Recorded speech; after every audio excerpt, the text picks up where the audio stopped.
নমস্কার, আমি শান্তা দত্ত হাজির হয়েছি আমুল বাংলা লাইভ ফেসবুক পেজে। থ্যাংক ইউ অ্যাডমিন ম্যাডাম আমাকে এই সুযোগ দেবার জন্য। সব অ্যাডমিন ম্যাডামদের ধন্যবাদ যে আমাকে এই প্ল্যাটফর্মে একটা সুযোগ দিয়েছে। আচ্ছা, আমি আজকে বানাবো ফুলকপি দিয়ে দই আর দুধ। আমুল কোম্পানির দই আর দুধ দিয়ে ফুলকপির একটা মানে কারি আর কি তারি। তো এই তার জন্য আমার লাগবে এই ফুলকপিগুলো আমি একটুখানি নুন দিয়ে আগে থেকে একটু বয়েল করে রেখেছি, কারণ সবই সময় সাপেক্ষের ব্যাপার, তাই জন্য একটু নুন দিয়ে হালকা করে বয়েল করে রেখেছি।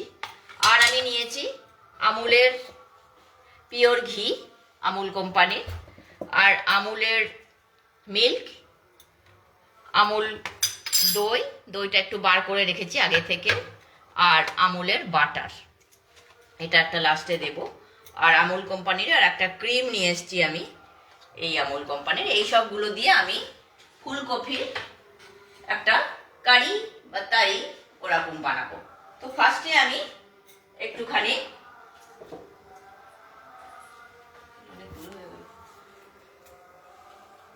গ্যাসটা আগে থেকে চালিয়ে রেখেছি, দিয়ে আমুলের একটুখানি ঘি দিলাম। আমুলের একটু ঘি দিয়ে, যে আমুল কোম্পানির ঘি আগে থেকে আমি বার করে রেখেছি, আর গ্যাসটাকে আমি একটুখানি হিট করতে দিয়েছিলাম। দিয়ে এই গরম মশলা নিয়েছি আর ধনে জিরে আলাদা করে নিয়েছি, ধনে জিরে লঙ্কা নুন এসব নিয়েছি। তো গরম মশলাটাকে আমি একটু জাস্ট ফোড়ন হিসাবে নেব। আর এই ঘি দিয়েছি, ঘিটাকে আমি গরম করতে দিলাম। তো এই গরম মশলাটা আমি একটুখানি জাস্ট ফ্রাই করবার জন্য, তড়কা লাগানোর জন্য দিলাম, ফোড়নের জন্য। আর এই তেজপাতা,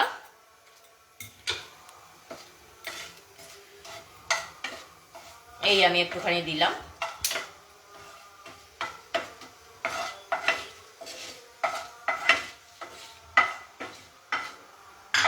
তারপর আমি অলরেডি নুন দিয়ে হাফ বয়েল করা আছে ফুলকপিগুলো, এগুলো আমি অলরেডি টাইম টেকেন আমার সব কিছুই, সেই জন্য রেখে দিয়েছিলাম। তো আমি এগুলো জাস্ট একটুখানি ফ্রাই করব।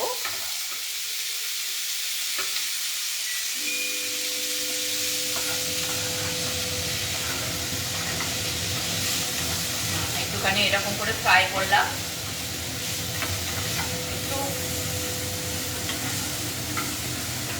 তারপরে আমি ওই লাল লঙ্কার গুঁড়োটা দিয়ে দিলাম, আর ধনে জিরের গুঁড়োটাও দিয়ে দিলাম একটু করে। আর নুনটা একটু কম দিয়েছিলাম আমি বয়েল করার জন্য, তাই জন্য একটু করে দিয়ে দিলাম বয়েল করার সময়। আর এটা একটুখানি ভাজতে থাকবে।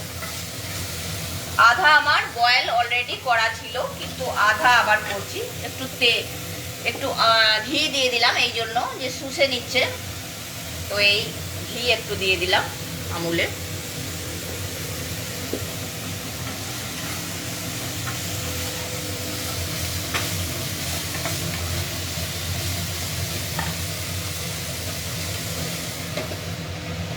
একটু যতক্ষণ রোস্ট হয়ে গেল ততক্ষণ আমি একটুখানি দুধটা আমি একটুখানি ঢালবো। আমুলের এই দুধটা একটু ঢেলে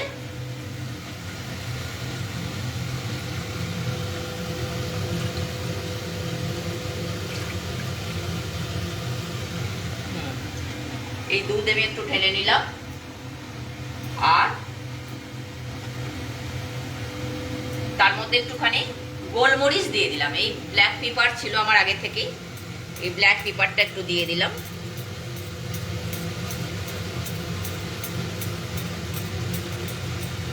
এই ব্ল্যাক পেপারটা দিয়ে দিলাম। দিয়ে এতক্ষণে আমার এটা কিছুটা ফ্রাই হয়ে গেছে। হ্যাঁ, ভালো মতন বেশ ফ্রাই হয়ে গেছে। এবার দুধ দিয়ে ব্ল্যাক পেপার গোলা ছিল এটা ঢেলে দিলাম।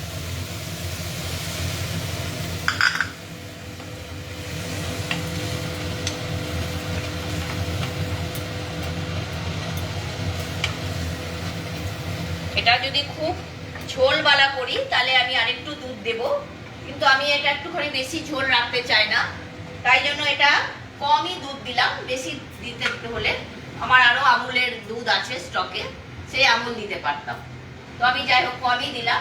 আচ্ছা, এইবার এটা ঢাকা দিয়ে দিলাম। এবার দই একটু নেব, আমুল কোম্পানির দইও আমি রেখে দিয়েছিলাম। এই দইটা কিন্তু আমাকে লাস্টে দিতে হবে, কারণ এখন যদি আমি বয়েল করতে করতে দিই তাহলে দইটা ফেটে যাবে। সেজন্য এটার কাজ হচ্ছে দইটা একদম লাস্ট মোমেন্টে দেওয়া। এটা কফিটা যখন সিদ্ধ হয়েছে আর মশলাগুলো যখন ঢুকে যাবে অলরেডি, লাস্টে দইটা দিয়ে গরম বন্ধ করে দিতে হবে। তো দইয়ের মধ্যে আমি একটু নুন দিয়ে দিলাম,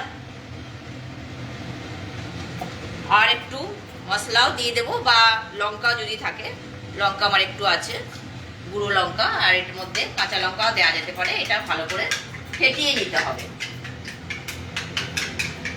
ফেটিয়ে নেওয়ার সময় খেয়াল রাখতে হবে যে কোনো পাল্প যেন না থাকে। ভালো করে দইটা এই যে ফেটিয়ে নিলাম। তো এবার এইদিকে দেখছি যে এটা ভালো মতো দুধে শুষে নিয়েছে, দুধটা খুব সুন্দর শুষে নিয়েছে, আর কফিগুলোর মধ্যে মশলাগুলো পুরো ঢুকে গেছে, আর কফিটা যে হাফ বয়েল করে রেখেছিলাম ওইটাও সুন্দর করে বেশ পুরোপুরি বয়েল হয়ে গেছে। তো এইবার এটা হয়ে গেছে পুরোপুরি কমপ্লিট। তো আমি এর মধ্যে এবার দইটা পুরো দিয়ে দেবো। দইটা ফাটানো হয়ে গেছে আমার, দইটা পুরো দিয়ে দিলাম।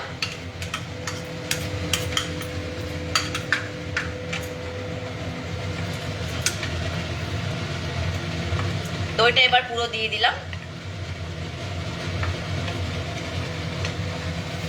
কম হলো মনে হলো, জানি কম হলো মনে হলো আমার, আর একটু দই দিয়ে দেবো আমি একটু নুনের সহিত।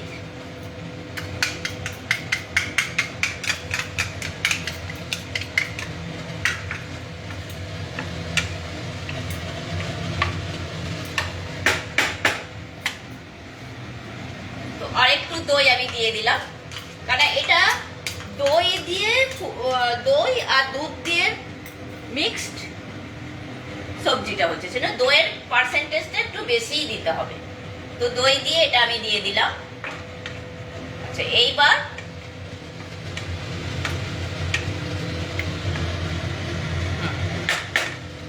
এটা একটু ঢাকা দিয়ে দিলাম। এইবার এটা হয়ে গেলে আমার আমুলের বাটার আছে, এই জন্য আমি একটু বাটারও ইউজ করব। এই আমুল কোম্পানির আমি বাটার নিয়ে রেখে দিয়েছিলাম, তো এই বাটারটা আমি একটু ইউজ করব। তার জন্য গরম গরম কফি যে রোস্ট করা হলো তার মধ্যে একটু তার জন্য একটুখানি বাটার নিয়ে নিলাম। একটা পরিমাণ মতো নিতে হবে। দিয়ে গ্যাসটা এখন বন্ধ করলাম, কারণ বেশি যদি দইটাকে আমরা ফুটাই তাহলে দইটা ফেটে যাবে, তখন ওটা ডিসকালার হয়ে যাবে। সেজন্য ওটা জাস্ট একটুখানি দইটা দিয়ে ফুটাতে হবে, বেশি নয়। হয়ে গেছে আমার এতক্ষণে। এবার আমি বাটারটাকে দিয়ে দিলাম। এই বাটারটা উপর থেকে দিয়ে জাস্ট গরম সবজির মধ্যে বাটারটা দিয়ে দিলে বাটারটা অলরেডি মেল্ট হতে থাকবে আর পুরো সবজির মধ্যে ঢুকে যাবে। তো দেখো খুব সুন্দর বেশ একটা ফ্লেভারও আসছে। আচ্ছা, এর মধ্যে কিন্তু কোনো হলুদ দেওয়া চলবে না। তো যেহেতু এটা দইয়ের তৈরি, সেজন্য হলুদটা দইয়ের অরিজিনাল রংটা থাকবে। তো এইবার আমার মোটামুটি ভালোই পুরোটাই সিদ্ধ হয়ে গেছে, আর পুরো ঘিটা, পুরো দই, পুরো দুধ এর মধ্যে ঢুকে গেছে।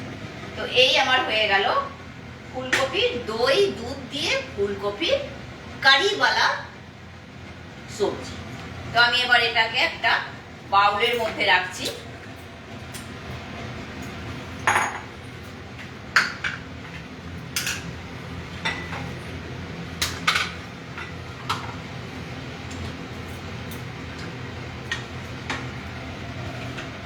আমি এটা একটা বাউলের মধ্যে রাখছি।